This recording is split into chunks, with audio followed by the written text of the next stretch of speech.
Hello there and welcome to episode 4 of Kolonization Project. What we're doing now is unlocking level 2 of the R&D center before moving on to the Mun mission, which we launched in the last episode.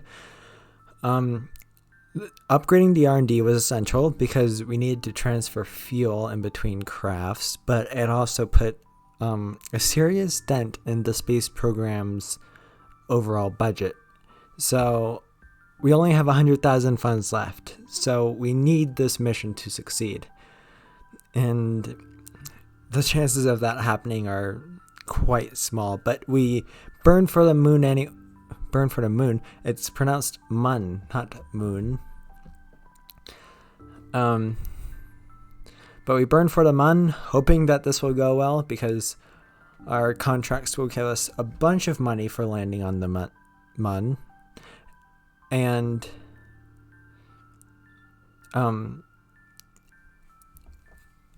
it's mun or bust.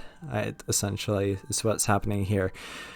You see me transferring the fuel from the fuel module that we once again launched in the last episode before decoupling it and sending it crashing into the lunar surface because we don't want to leave any space junk in orbit. And we can reunite the two spacecraft just to also save on some dry mass that would otherwise be useless. But I also got our pilot Jebediah Kerman out on EVA just to disassemble a few parts because I noticed that fuel was running quite low at this point in the mission, and that's not good, which is sort of foreshadowing, I guess. But I will not spoil the rest for you because, you might want to watch it.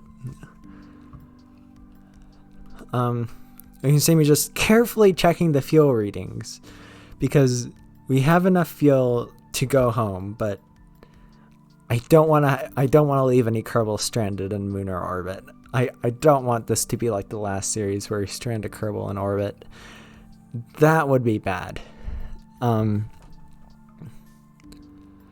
But we do get to the mun and can perform our circularization. There only one Kerbal can go into the lander, and of course that's going to have to be Jebediah Kerman, who's our best pilot and is probably the only one capable of flying a mission with this with this amount of fuel remaining. But we are go for lunar descent, and we can deorbit our craft, transfer a bit of fuel because once again I didn't want to crash into the surface, and can start our landing. As you can see, we should have more than enough fuel. More than enough. Not more than enough. Because what you're about to see here is us almost running out of fuel we land on the lunar surface for the first time with 55 meters per second of fuel remaining, which is not a lot. It's if we were any more inefficient with our fuel, then we would have crashed. We would have probably had to abort the mission. But we have landed, and Jebediah can get out, so he can be the first Kerbal to set foot on another celestial body for the first time. Can plant a flag because that's what we're here for. We also have a contract to plant a flag, so that's just more money. And can perform a bunch of science. We also unlocked... Since we unlocked level 2 of the tracking station, we can also, not tracking station, R&D center, we can actually collect surface samples, which is good because that's just more science for us. And I was trying to see if I could see Kerbin from where Jebediah was, but I didn't want to waste EVA propellant, and I also didn't really want to have to walk probably a couple miles in order to just see Kerbin. But we can also get out some of the breaking ground science experiments. But since Jebediah is a pilot and can't really have any of the benefits of placing down these science modules, yeah, they don't actually work. I don't think the solar panel produced enough power, and I really don't think we would have gotten that much science anyway from it. But we've done all that we need to do. We don't need to be here any longer for what we need. So we can wait until we can actually transfer some fuel, because we don't need that descent stage anymore. Wait until the orbiter comes overhead and launch the mission, which I slowed down just because I thought it looked kind of cool, and can head back up into orbit. Now you may notice that we still have the ladder and science modules attached. I fixed that later, but I fixed that right now by actually getting Jebediah out of the capsule while the engine is firing, just so I can reduce the dry mass as much as possible, because I didn't want this to fail.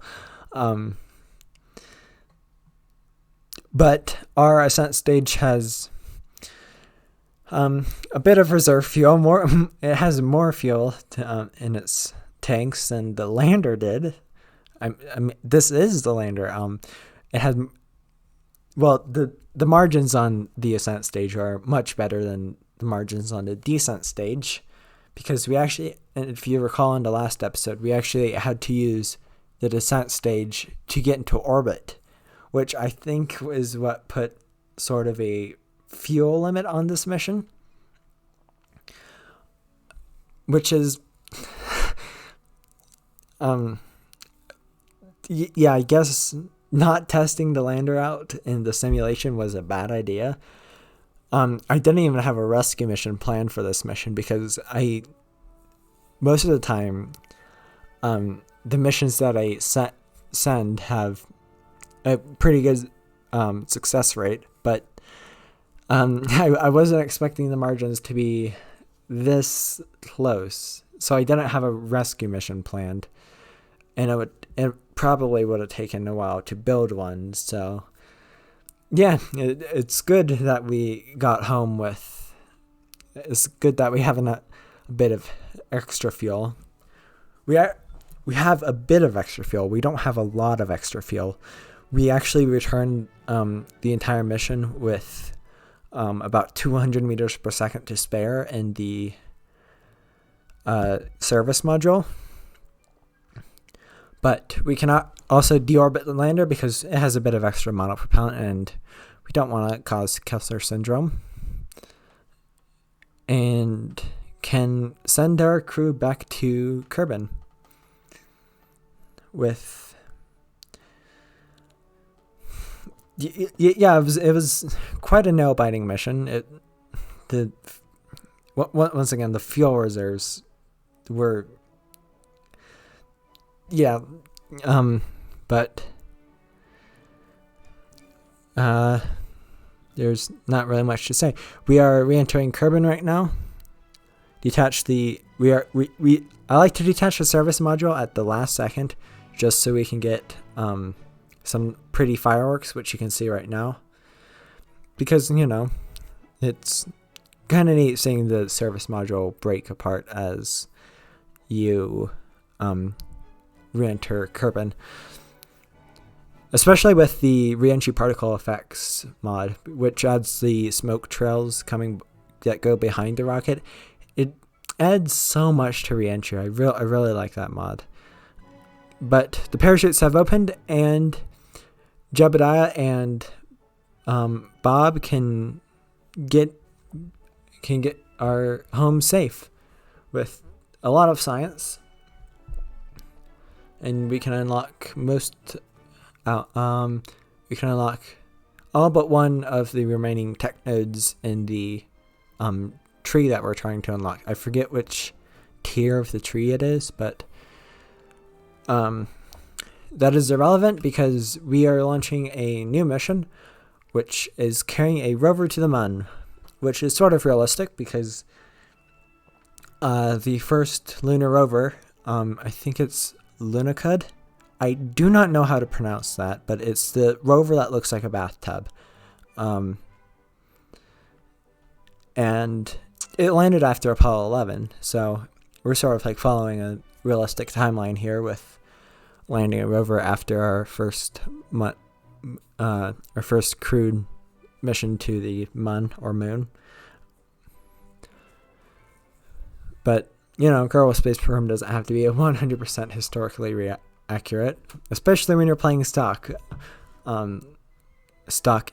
Kerbal Space Program. I'm definitely not playing stock Kerbal Space Program. But it's more stock than Realism Overhaul is. Realism Overhaul, you sort of have to follow the guidelines of real life. Like, you have to send probes to the moon and probably Mars before you land Kerbals on the moon. Or moon, and if I'm talking about real solar system. But stockish Kerbal Space Program, you don't really have to do that. But it's sort of nice to keep it's sort of nice to keep a little bit of historical accuracy with when playing Kerbal Space Program. But anyways, that went on for probably longer than it should have.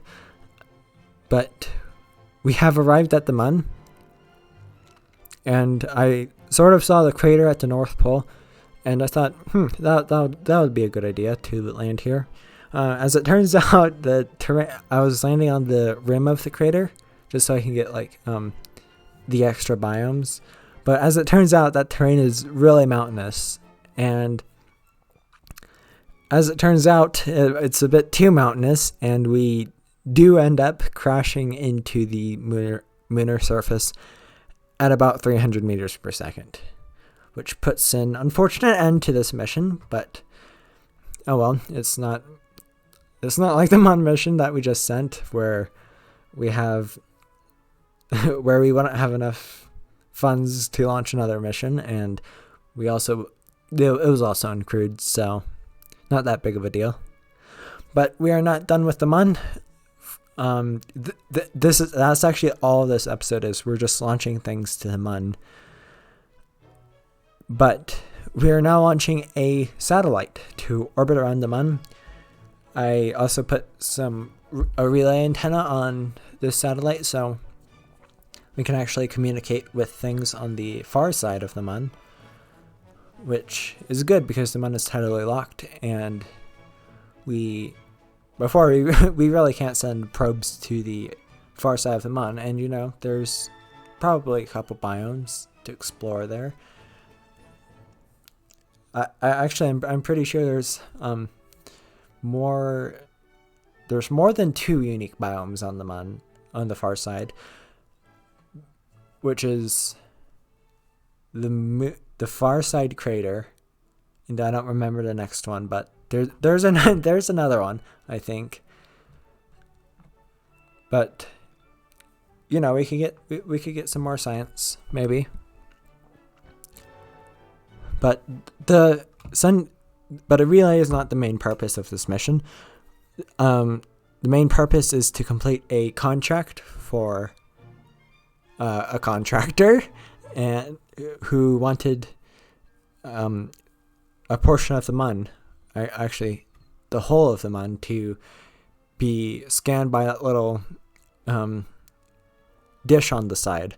That's part of ScanSat, and it will allow us to see an altimetry map, which sort of tells us where the high and low points are on the moon. I'm not sure why you can't just look at a visual map of the moon, but a person is paying us like 100,000 funds to do it, so we might as well. But we can also upgrade level 2 of the spaceplane hangar and runway because of this next mission. This is a new plane for the space program. It's actually the first time we've ever built a plane.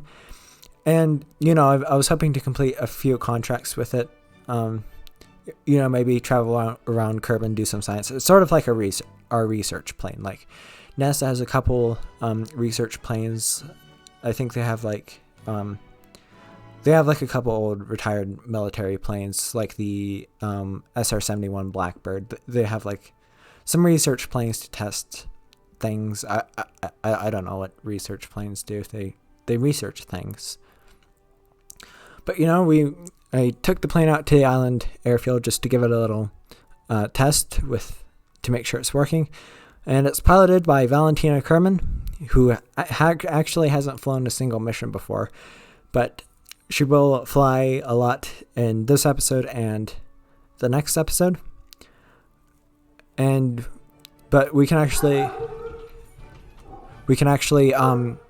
go up the stairs and see what's at the top. And there's not much, to be honest. But after seeing that walking down the stairs was too difficult because Valentina kept falling over, we can just parachute down using the personal parachute. And I just kept on taxiing it around the island airfield, just to, see what's there. But once all that is done, we actually got a bit of science from this because the airfield counts as a second biome for some reason. But after that is done, we can take back off and head back to the Space Center.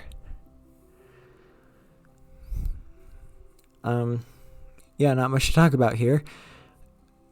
This plane has a couple problems with landing, though. If you saw in the last one, we went off the runway. That wasn't really a problem with the plane. It was more of my bad piloting skills. But when we land here, we actually end up sort of like drifting off the runway before turning around and performing a slightly better landing. But I think I need to alter some of the friction controls on the landing gear because right now the plane has a habit of drifting to the side once you land, which probably isn't that great, but it's something that I should probably work on. But for the last launch of this episode, we are relaunching the Mun rover. We are relaunching the Mun rover because I sort of wanted a rover on the Mun.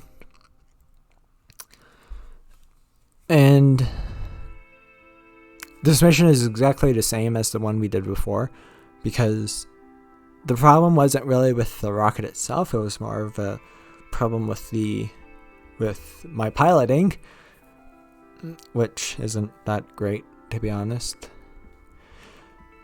But yeah, what is there to talk about? There's not much to talk about because this is exactly the same mission that we sent before. You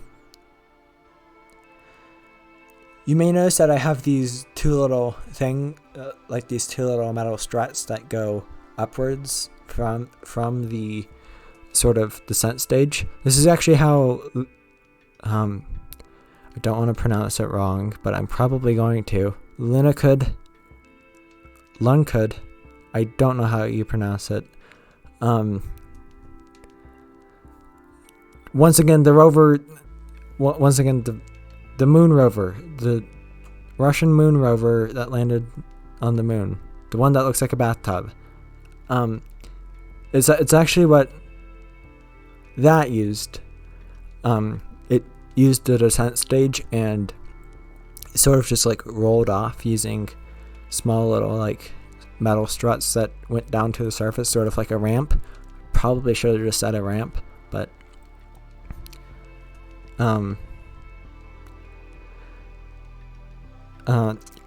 yeah, we have some robotics in there that will sort of move the ramp down so the rover can actually get down.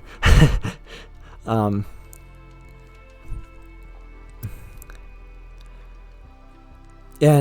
that actually, it was actually completely pointless to use that for this mission. It wasn't completely pointless because it looked cool, but we actually don't end up using it because, as you will see momentarily, the rover will actually just fall off the lander once we detach it, which was a bit of unexpected, but thankfully nothing broke, which you will see soon once the rover has landed.